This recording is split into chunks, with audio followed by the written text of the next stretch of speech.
Bonjour à toutes et à tous et bienvenue dans cette nouvelle édition du journal. Merci de débuter la semaine en notre compagnie. Il est 19 h. Voici les titres de votre mardi 15 juillet.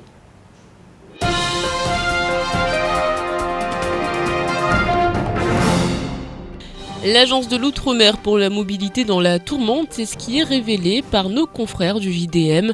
Aujourd'hui, la dette représente 8 millions d'euros au niveau national. Une situation dénoncée par le syndicat national des agences de voyage qui refuse désormais les bons délivrés par la DOM. Mais à Mayotte, selon la direction, cette dette n'impacte en rien le fonctionnement de la structure. La reprise est là, mais elle est trop faible. C'est au cours du traditionnel entretien télévisé que le président de la République est revenu sur de nombreux points de son mandat. Face aux journalistes de TF1 et de France 2, le président est également revenu sur le droit de vote des étrangers. Qu'en pense-t-on sur l'île? On fait le point.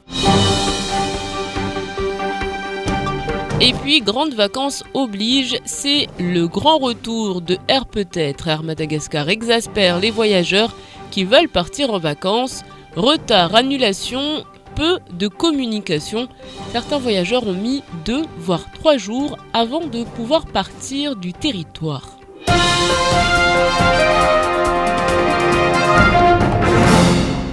Et je vous le disais en titre, l'Agence de l'Outre-mer pour la mobilité a un certain nombre de dettes. Problème, à La Réunion, de nombreuses agences de voyage refusent désormais les bons délivrés par l'agence. À Mayotte, les dettes n'impacteraient pas le fonctionnement de la structure et ce malgré que MTV refuserait désormais les bons de la DOM Mayotte. Les précisions de Shakil Aïssouf et Fred Souleymana. 8 millions d'euros, c'est ce que doit la structure de la DOM à de nombreuses agences de voyage. Le problème est récurrent, l'accumulation de factures non payées n'est plus une surprise. Mais si à La Réunion la situation semble totalement bloquée, ce n'est pas encore le cas à Mayotte. Si l'agence Mayotte Touriste n'accepte plus les bons de la DOM, l'agence Issoufali, elle, est toujours présente et elle représente 80% des bons délivrés. Il se trouve qu'aujourd'hui, nous avions 2 agences. Il y en a une qui effectivement a arrêté, mais elle représente une part minime de la consommation de ces bons. Il reste donc sur ce terrain Issoufali, l'agence Issoufali, qui aujourd'hui génère quasiment 80% des bons. Aujourd'hui. Et avec Issoufali, on travaille très très bien, il n'y a pas de problème. Et je crois savoir que quand on parle de dette, ça n'est pas une dette liée à une histoire de déficit, il ne s'agit absolument pas de ça. La dette que nous devons aujourd'hui à Issoufali, je crois que c'est un peu plus de 100 000 euros, est une dette classique qui est effectivement assujettie à des dotations de l'État qui viennent à un moment donné et à partir de laquelle on paye nos agences. Ainsi, la direction tient à rassurer ses administrés et les nombreux étudiants qui dépendent de l'agence. La DOM continue à gérer 3 dispositifs qui sont la formation professionnelle, la continuité territoriale et la continuité territoriale spécialisée pour les étudiants. Les étudiants sont reçus le matin et les dossiers sont traités sans difficulté particulière. Il y a peut-être une grosse dette à La Réunion, mais en ce qui nous concerne, ça n'est pas quelque chose qui impacte l'organisation naturelle et normale de la DOM. Cette dette ici, elle représente une part minime dans notre fonctionnement. La dette qui est due à l'agence de Issoufali est une dette dite classique. Selon le directeur, 100 000 euros qui seront bientôt remboursés. En attendant sur place, les futurs étudiants ne semblent pas particulièrement inquiets. Le défilé du 14 juillet a donc eu lieu en grande pompe pour célébrer la fête nationale hier. Le centenaire de la Grande Guerre était à l'honneur. La fête a été belle le 14 juillet. L'occasion également pour le président de la République de faire le point sur les réformes à venir. Conflit israélo-palestinien, affaire Sarkozy, baisse des impôts, croissance économique en berne. Durant une trentaine de minutes, le président de la République s'est plié au jeu des questions-réponses. S'il n'a pas convaincu ses adversaires, François Hollande a tenu bon en défendant son pacte de responsabilité, pourtant décrié par de nombreux acteurs sociaux. Le pacte de responsabilité et de solidarité, c'est quoi? C'est de dire, voilà, pendant 3 ans, vous connaissez la donne. Ce que va faire l'État, des économies, ce que va faire l'État, diminuer les impôts pour les ménages, Le Premier ministre a déjà fait un certain nombre d'annonces, j'y reviendrai. Et puis, pour les entreprises, baisser le coût du travail. Pourquoi le coût du travail? Parce que c'est là qu'on est en difficulté par rapport à des concurrents. Mais en même temps, permettre à des entreprises d'investir, baisser donc le coût du travail et la fiscalité sur les entreprises. Au final, pas d'annonce et un sentiment d'échec face à la courbe du chômage. En mai, il y avait 3 651 800 chômeurs en France. Mais François Hollande, pédagogue, demande à ce qu'on juge son bilan à la fin de son quinquennat. Une chose est sûre, le président ne renonce pas à la réforme sur le droit de vote des étrangers extra-communautaires aux élections locales. Ça ne me pose pas de problème de valeur ni de conscience a priori. Il faut régler la question à la carte et ramener dans les territoires. Nous avons les dispositions réglementaires dans les applications des lois et comment ce système-là s'adapterait territoire par territoire, la Guyane, Mayotte, là où ça pose problème, qu'est-ce qu'on fait ? Dans moins de 2 semaines, le président sera à Mayotte. Il fera l'inauguration de la nouvelle barge Georges Naouda. Sur place, des annonces sont attendues. Reste à savoir si les revendications ont été entendues. Le président qui sera donc à Mayotte, et puis sachez que le dimanche 27, une édition spéciale sera consacrée à la visite présidentielle, à la télé mais également à la radio. Nous aurons l'occasion d'en parler. Et puis sachez que hier, lors de cette cérémonie de fête nationale, parmi les 560 décorés dites Rosette du 14 juillet, il y a eu 457 chevaliers de la Légion d'honneur, 73 officiers, 22 commandeurs, 5 grands officiers et 3 grands croix. Et parmi les chevaliers, où le monde de la santé était particulièrement bien représenté. Il faut compter Mohamed Ahmed Abdou, médecin-chef de département des hôpitaux de Mayotte. On en vient maintenant aux difficultés liées aux grandes vacances, des difficultés de transport aérien. Pour un vol annoncé jeudi de Dzaoudi en direction de Tananarive, l'arrivée de Gaël ne sera faite que samedi à 18h50. Annulation, report, aucune prise en charge et aucune communication. Les passagers des vols d'Air Madagascar ont donc subi un véritable parcours du combattant avant d'arriver à leur fin. Des cas qui ne sont pas isolés. Zakaria Mam. Bon nombre de passagers du vol en direction de Tananarive de jeudi soir se retrouvent aujourd'hui dans une situation inconfortable. Escale loupée, donc billets perdus, le tout sans la moindre information pendant plusieurs jours. Pour Gaëlle Sébrin, passagère du vol initialement prévu jeudi soir en direction de Tananarive pour une destination finale à La Réunion, Air Madagascar n'a pas su répondre aux questions. Le vol a été annulé une première fois puis une deuxième fois et enfin on a pu partir le samedi au lieu du jeudi. Donc tous les gens qui étaient dans l'avion ont raté leur correspondance, certaines personnes ont dû annuler des réservations d'hôtel et pour l'instant on n'est pas sûr d'avoir une compensation parce que personne ne nous a rien dit. Contacté par notre rédaction, il nous aura été impossible de nous entretenir avec la direction d'Air Madagascar, mais selon un article paru chez nos confrères de l'Express Mada, une réunion exceptionnelle du conseil d'administration d'Air Madagascar a eu lieu il y a moins d'une semaine, suite à laquelle il a été décidé de remplacer Grazie Ferrana à la direction générale de cette compagnie nationale. Selon un communiqué diffusé après la réunion, ce dernier a déposé sa démission qui a été acceptée. Alors, y aurait-il un lien direct entre la passation de pouvoir au sein du transporteur et les problèmes rencontrés sur les vols de cette semaine? La question reste sans réponse, mais pour la population, c'en est de trop. Il y a souvent des aléas, donc il y a des imprévus, il y a des choses il y a des avions, des fois on va à l'aéroport, des fois on part pas, mais bon, il y a eu toujours un accueil pour nous informer de ce qui se passe et de ce que ça va donner la suite du voyage. Air Madagascar, c'est Air peut-être. Ça arrive quand ça veut et l'avantage c'est que si jamais ça arrive, aujourd'hui c'est pas arrivé, ils se débrouillent pour au moins qu'il y ait un vol le lendemain ou le surlendemain. Restons optimistes et espérons que les choses s'amenuisent dans les jours et les semaines à venir, car en cette haute période estivale, le manque à gagner peut s'avérer cruel pour Air Madagascar, que certains n'hésitent plus à surnommer Air peut-être. Bonne chance pour les voyageurs et puis on reste toujours du côté du secteur aérien. Après les chiffres du tourisme, ce sont les chiffres du transport aérien qui ont été dévoilés. Le secteur se porte plutôt bien. Les chiffres sont tombés la semaine dernière pour La Réunion et affichent un résultat positif. Résultat positif également pour notre département, Pauline Truffaut. De quoi redonner le sourire au tourisme mahorais. Les chiffres concernant le trafic aérien sont à la hausse pour la Réunion et englobent aussi une augmentation du trafic au départ de Mayotte. C'est une bonne chose, donc ça pourra développer un peu plus l'île. Et ça serait bien plutôt que le comité de tourisme et le conseil général s'impliquent de plus en plus pour mieux attirer les touristes. Si j'ai vu les touristes wa maore mana wasirtilia bénéfice hotelizato sipara faida mana sipara ma touriste wasingia wasengedzea hazir sipara hazirfanya. Ainsi, pour le seul mois de juin, on constate une hausse de plus de 3,4% pour le trajet entre Saint-Denis et Dzaoudzi. Concernant le trafic métropole Mayotte, là encore les chiffres sont bons puisque le trajet de la métropole à la Réunion, emprunté d'ailleurs par Air Austral pour rejoindre Dzaoudzi, affiche une hausse de plus de 3%. Dans l'échelle régionale, c'est clair que c'est une bonne nouvelle. Aussi parce que les compagnies aériennes font partie des activités touristiques, donc ça tant mieux pour ce secteur. On sent que le flux est important et élevé par rapport aux compagnies aériennes, ce qui est normal.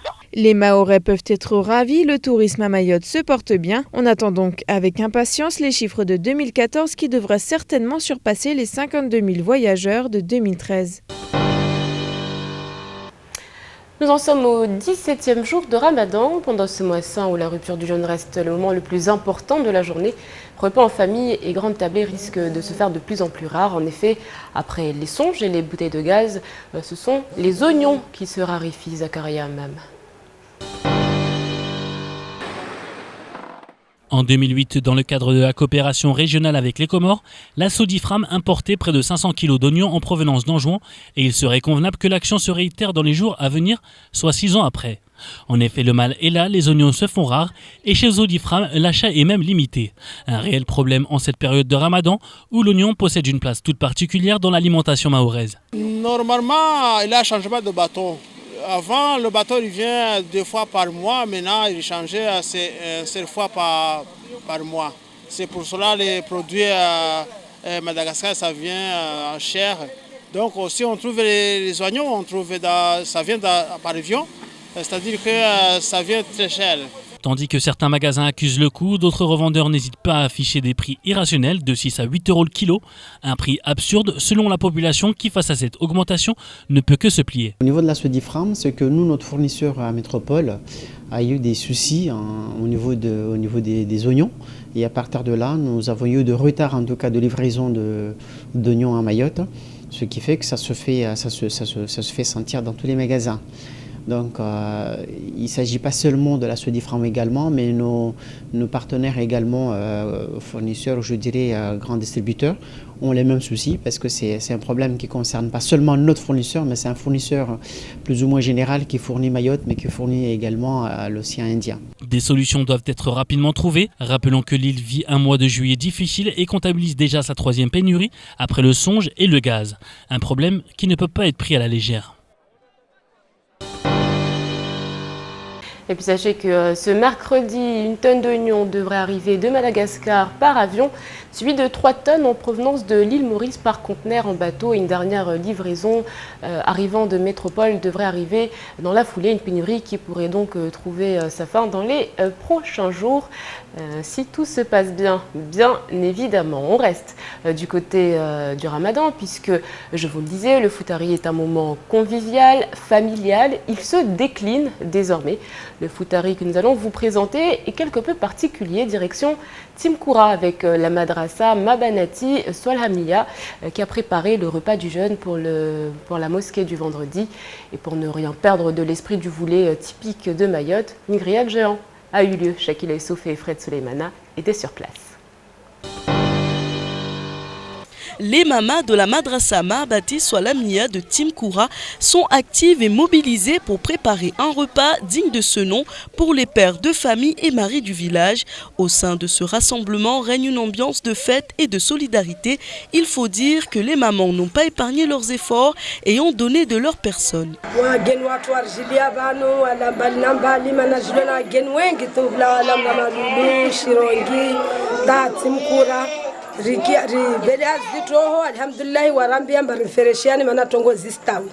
L'occasion pour les maris du village de partager un bon repas traditionnel en compagnie de leurs amis et voisins. Et pour Macland, Mickey et ses amis de formation, l'esprit de Futari Voulé est un concept nouveau.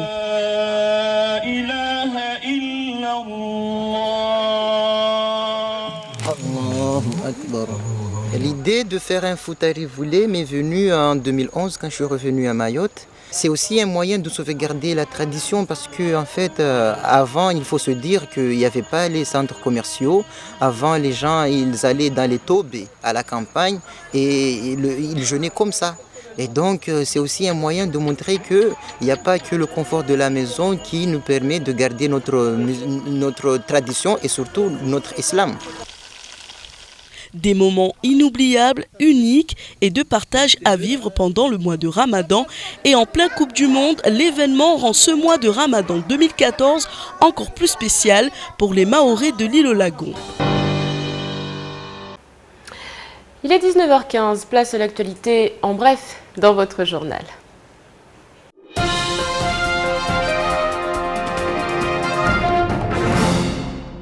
L'INSEE a publié la semaine dernière les chiffres du chômage à Mayotte. L'outre-mer est particulièrement sinistré dans ce domaine et c'est la raison pour laquelle des mesures viennent d'être annoncées. La première, le budget pour les 3 prochaines années augmentera de 7% à raison de 0,3% dès 2015. Le CICE constituera à ce titre l'une des plateformes de l'effort en direction du travail et ce pour une enveloppe avoisinant les 400 millions d'euros pour les DOM.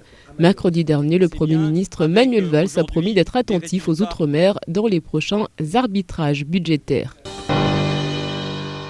Suite au mouvement de grève qui avait ébranlé la Sodifram en juin et qui visait à soutenir un délégué syndical sanctionné, 5 délégués du personnel ont été convoqués le 7 juillet pour un entretien préalable au licenciement. Il leur était reproché d'avoir notamment entravé la liberté de circulation des véhicules et des salariés non grévistes pendant près de 10 jours, malgré l'injonction de la justice de lever les entraves.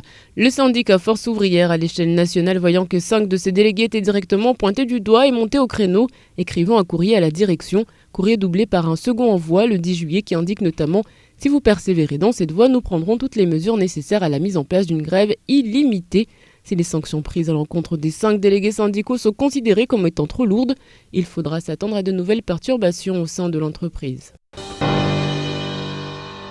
La saison des baleines est là, elle a débuté assez en avance cette année, mais elle n'est pas sans poser problème, notamment pour les animaux eux-mêmes, car à haute fréquentation, la pression des activités autour des baleines peut franchir le seuil de tolérance des animaux. À terme, une réduction de la population des mammifères marins ou son déplacement pourrait être constaté.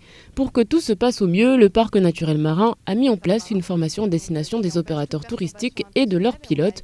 De plus, le parc propose avec l'IUCN une charte d'approche et d'observation respectueuse des mammifères marins. Enfin, un cycle de conférences est organisé en juillet pour mieux connaître ces espèces sauvages et sensibiliser les usagers à une approche respectueuse des mammifères marins à Mayotte.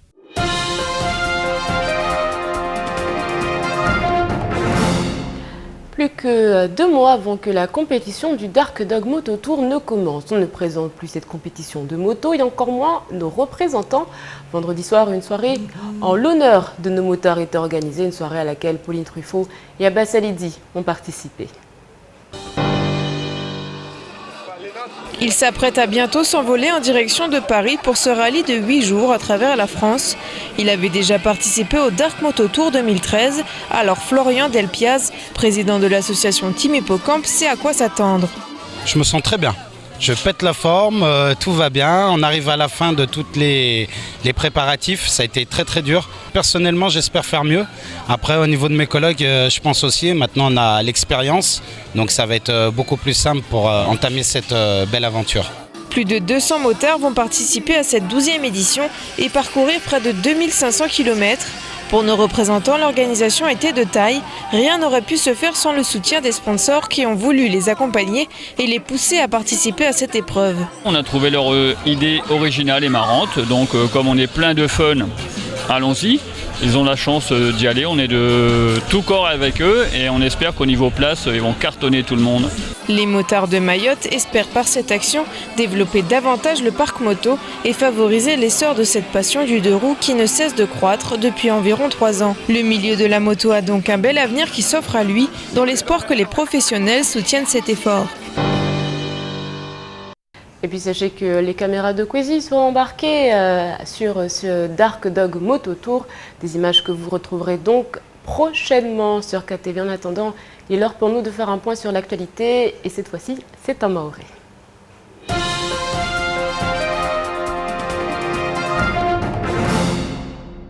Jana loto kusherehi mwezi 14 wa Juliet Irsijwamba rangu Faransa bule bata hun maure watu wakarna msherehi husuani ya mabolisi ya mapopie iwani majandarmu bo na wangina ukamba kula lo jeshi rasijwa troni yangu harmwa Champs-Élysées beta hatun maure harmwa ila rokati bejana rahade akarenga wakati na inafasi uhadisi na matangiza habari nede Rais François Hollande ukamba akojibu masuala mengi leo haheju husuani harmwa mengoni na masuala leo Irsijwamba bwana François Hollande atianziani mipangio ya mgaudi watu nyingi ambala haheju lazima sifanyishe hususwani zivote ukamba haheju waeka izrongo watina kastekeleza wakati waka akarma ikampanya akuwania shiri ya uraisi ya serikali ya daula amba lazima raipara mwaha 2016 watu wa hadisi mgaudi watu nyingi hususwani zivote zikamba leo wajeni kamba mfano wanaruhusa uyeshi tiju harma mfano inirongolo territoire français amba harma tia Faransa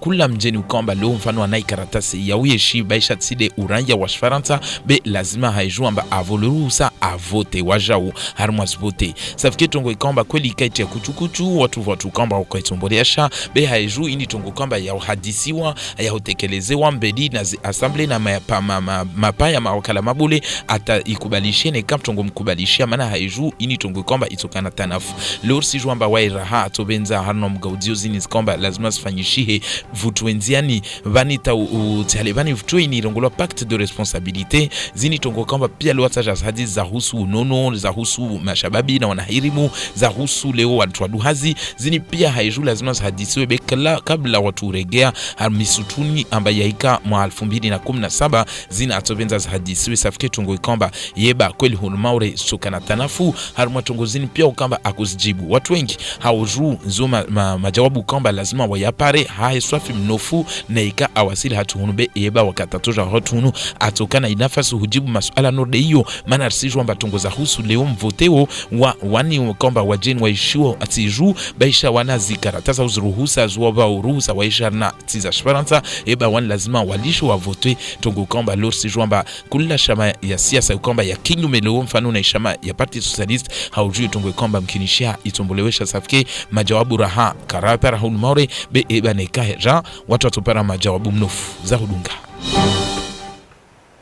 Allez, tout de suite, on fait le point sur votre mercredi. Bonne fête à Carmen, à Elvire et à Elie. Et puis, sachez que Jeanne René Poubelle, juriste, administrateur et diplomate français, décède en 16 juillet 1907. Il a donné son nom Poubelle à travers les décisions qu'il a prises en tant que préfet de la Seine à partir de 1883 pour améliorer l'hygiène de la ville de Paris. Voilà pour la petite histoire. Tout de suite, en transition, place à la météo d'Ornella Périne.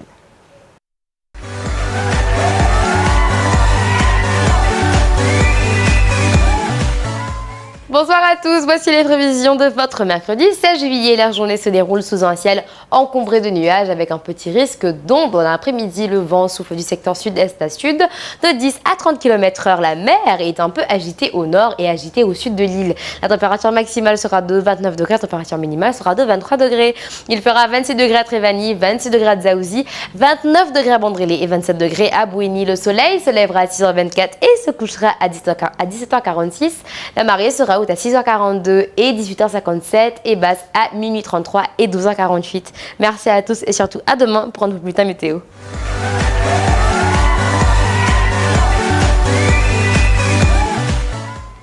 Merci Ornella pour toutes ces précisions. Ornella que vous retrouverez donc dès demain pour un nouveau bulletin. En attendant, sachez qu'à 19h30, Olivier Ness sera l'invité de la rédaction. Il nous parlera des pompiers mais également de ce défilé auquel il a participé et des changements qui s'opèrent du côté des sapeurs-pompiers de Mayotte. C'est juste après cette courte page de publicité. Le 18h-20h revient tout de suite.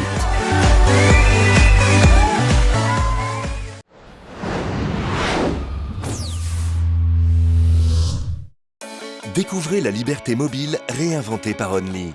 Vous êtes libre. Libre de choisir un forfait avec ou sans mobile. Libre d'avoir un téléphone au meilleur prix, quelle que soit votre offre. Libre de changer de mobile au prix nouveau client dès 21 mois de fidélité. Libre de communiquer encore moins cher. Et tous nos forfaits sont disponibles avec ou sans engagement. Les forfaits Only, essayez, vous aimerez. Only, está oui. Vous êtes célibataire et cherchez le grand amour? Envoyez Rank au 6162 et faites de nouvelles rencontres. C'est très simple, envoyez Rank au 6162 pour contacter et être contacté par des célibataires à tout instant. Rank au 6162.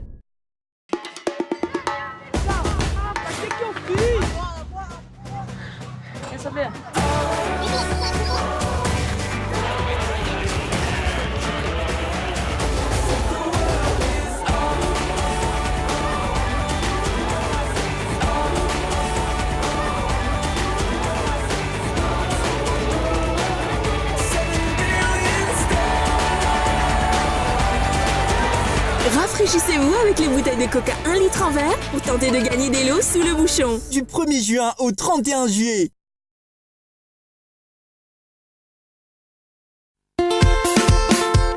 Auto-école 976 à conduite, le permis auto en un clin d'œil, plié dans la poche, le code et la conduite, permis B, conduite accompagnée, conduite supervisée et perfectionnement. Une formation solide, rapide et sûre et bénéficier des forfaits à prix préférentiel. Rari, c'est tout. Auto-école 976 à conduite, c'est 136 bis Mbalamanga à l'angle de la rue Saïd Café Amtapéré. Permis, Yoti, Vélévéléti, Tiapochon. Info, appelez le 06 39 94 43 89 ou au 02 69 64 67 21. Permis Tiberevere Titiapocholi. A2 au 61 62. Rejoins-les en envoyant par SMS A2 au 61 62. C'est simple, rapide et discret. N'attends plus, envoie A2 au 61 62. Une belle rencontre t'attend. A2 au 61 62. Envoie chèque au 80 90 pour tenter de gagner 800 €, une télévision LED 3D ou encore 5000 €. N'attends plus, envoie chèque au 80 90 et participe à notre grand jeu concours. Chèque au 80 90. Vous êtes célibataire et cherchez le grand amour? Envoyez Rank au 61 62 et faites de nouvelles rencontres. C'est très simple, envoyez Rank au 61 62 pour contacter et être contacté par des célibataires à tout instant. Rank au 61 62.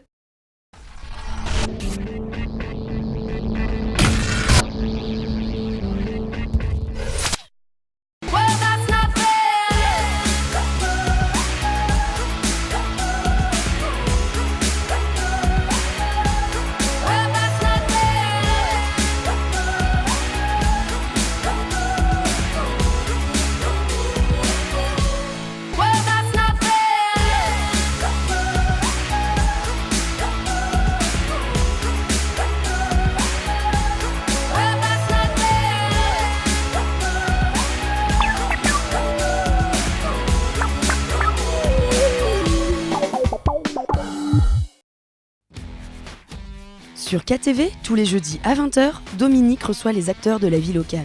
Écrivains, politiciens, artistes. Découvrez ou redécouvrez ces personnalités qui sont Mayotte dans Studio 101, tous les jeudis à 20h.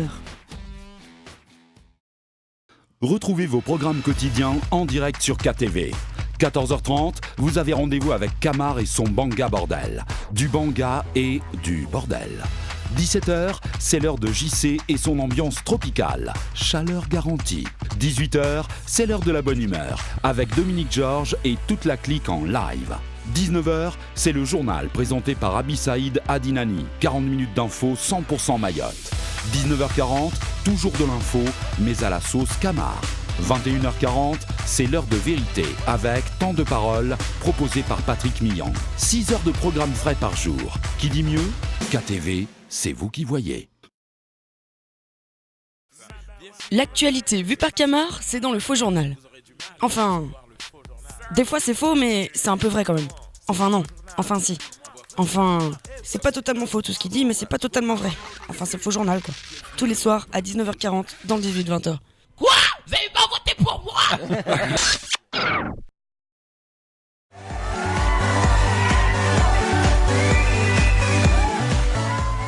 Bonjour à toutes et à tous et bienvenue sur KTV et Quizy FM, le 106.9 pour un temps de parole consacré ce matin aux pompiers et notamment au commandant Olivier Ness. Mon commandant, bonjour.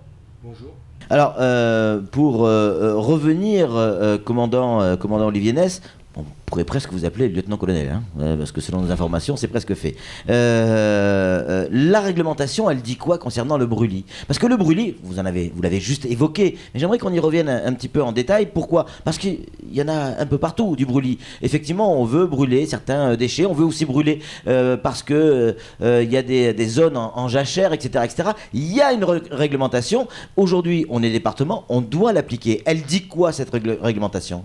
Alors la réglementation dit que d'abord il faut déterminer la période à partir de laquelle on n'a plus le droit de faire de brûlage. Là en ce moment, est-ce qu'on a le droit? Alors il n'y a pas encore la réglementation, il faut la définir, et c'est le travail qui est fait depuis de nombreuses années pour savoir effectivement, parce que par rapport à la métropole c'est facile. Vous avez une saison qui est vraiment sèche, c'est la saison d'été, la saison estivale, et on sait, on a une histoire, un historique sur le degré d'hygrométrie, sur la température, etc., qui fait qu'on arrive à passer d'une saison humide à une saison sèche avec des tests sur la végétation, etc., qui sont faits par le CEREN. Mais à Mayotte, on n'a pas encore toute cette définition des risques, et on n'est pas en mesure d'avoir une situation précise quand est-ce qu'on est en période vraiment à risque. Là, avec les alizés, on a donc du vent, on a une météo qui dessèche, qui déshumidifie les végétaux, et donc on a des risques de mise à feu. Maintenant, quelles sont les mises à feu? De façon naturelle, on n'a pas trop d'orage ici, donc la foudre, c'est très sporadique. C'est plutôt de la malveillance. Alors c'est essentiellement à l'heure actuelle au bord des routes. Donc on peut imaginer que c'est le mégot de cigarette qui est jeté par la fenêtre, ou un brûlage vraiment dirigé pour un objectif précis. D'ailleurs on le voit, on le remarque souvent, là où on a brûlé, là où il y a eu un brûlage, on est intervenu. Quelques jours après, on déracine et on plante des bananiers. Ça aussi, il faut le voir. Planter des bananiers, c'est sûr qu'on a besoin de manger, mais à la saison des pluies, là où les bananiers ont été plantés, surtout en bord de route, eh bien, vous avez à tous les coups des glissements de terrain. 4 minutes, il nous reste 4 minutes, commandant. J'aimerais qu'on reparle également de ces numéros d'appel. Pourquoi et dans quel cas de figure on peut appeler les pompiers? Ok, on sait, on fait le 18. Ça, c'est clair, c'est rentré dans les mœurs, il y a besoin, on fait le 18. Mais dans quel cas on doit faire le 18? Parce que là aussi, il y a une petite différence avec la métropole. Il n'y a pas de médecin. Alors, vous avez en fait, on va partir du principe qu'il y a 4 numéros d'urgence à Mayotte. Il y a le 15, qui est le côté médical. Alors, l'hôpital, c'est plutôt la partie médicale. C'est le SAMU, service d'aide médicale d'urgence. Vous avez le 18, les sapeurs-pompiers. Le 17, la gendarmerie. Et le 112, qui est le numéro d'urgence européen, qui tombe aussi chez les sapeurs-pompiers. 17, c'est aussi la police. C'est aussi la police. De la je dis gendarmerie, c'est les services de police. Lorsque vous appelez les sapeurs-pompiers, c'est parce que vous n'avez pas d'idée de qui vous voulez appeler. Si c'est un problème de circulation, de façon instinctive, on fait le 17. Lorsque c'est un problème médical, alors si vous avez, je vais prendre l'exemple, vous avez votre enfant qui a mal au ventre, ce n'est pas une urgence vitale, vous avez besoin d'un avis médical. Si vous avez un médecin traitant, un médecin de famille, vous l'appelez, il vous dira ce que vous avez à faire. Vous n'avez pas de médecin traitant, vous faites le 15 et vous aurez la régulation médicale, vous expliquez ce que vous avez et on vous passera en fonction de la gravité, on vous passera un médecin qui vous expliquera ce qu'il y a lieu de faire. Si vous ne savez pas quoi faire, vous faites le 18.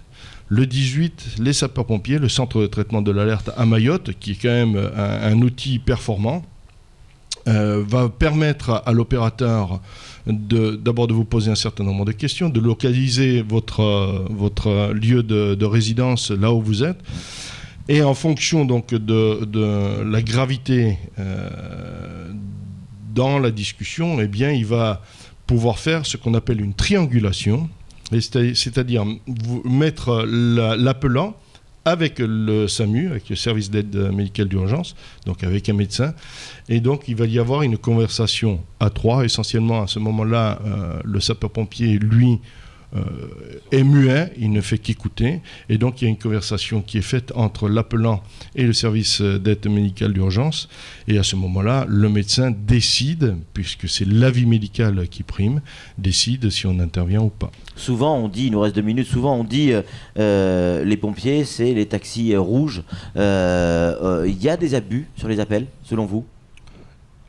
Non, il n'y a pas d'abus parce que lorsque les gens appellent, si on voit que c'est « Allô, j'ai besoin d'une aspirine », vous allez à la pharmacie.